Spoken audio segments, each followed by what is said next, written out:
մեր եկեղեցին է, մենք մեր կաթողիկոսի հետ ենք։ Ուրիշ ոչ չունենք։ Այն ինչու են հատկապես թիրախավորում հենց վեհապար Հայրապետին։ Ինձանից լավ գիտեք։ Տարբեր կարծիքներ, տարբեր բաներ։ Մարդը այդպեսին է։ Այդպեսին է, նաև ժառանգական հիվանդություն էլ չէ ունի։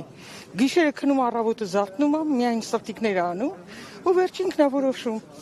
Եվ մեր ժողովուրդն էլ համախմբված չի, որ որոշի մենք ենք տերը մեր երկրի։ Ոչ թե պատահական մարդիկ,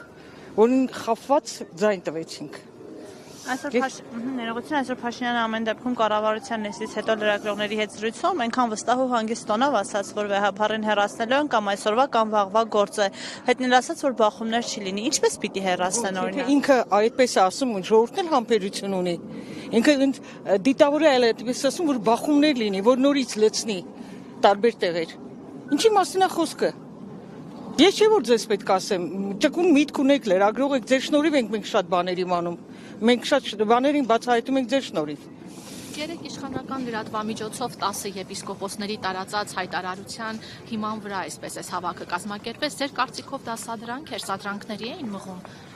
Բնական ես այդպես եմ, ես տենց եմ կարծում, հետո գիտեք ինչ կա, եպիսկոպոս կլինի, ինչ կլինի, մենք հայ մարդ ենք, եթե մեկի հետ հաց ենք կիսում կամ ինչ-որ մի բան, չպետք է մոռանանք, ուր մնաց իրեն, ովքեր են օծել, ովքեր ինչքան տարիներ են միասին եղել, այս է, որ մենք այսօր մեր արժանապատվությունը կորցրել ենք, մեր հայեցի մտածելակերպը, մեր նիստուկացը, մեր ավանդույթները կորցրել են, եւ ժողովուրդն էլ է թշնամացել, մեկը մյուսի նկատմամբ, քույր, եղբայր, ամեն ինչ։ Մենք այսպեսի ազգ չենք եղել։ Իսկ ինչ է կարծում այնուամենայնիվ հայ առաքելական Սուրբ եկեղեցու հավատավոր հետևորդները կկարողանան պաշտպանել հայ առաքելական եկեղեցին այն ոտնձգությունների մեջ էլ վախ կա։ Եթե մի հատ մի բառի համար վերցնում տանում են շատ սորական մարդը կարող է մի ռեպլիկանի կամ ինչ-որ մի բան վերցնեն տանեն։ Ես չգիտեմ, բայց ինձ թվում է մենք ուժեղ ենք։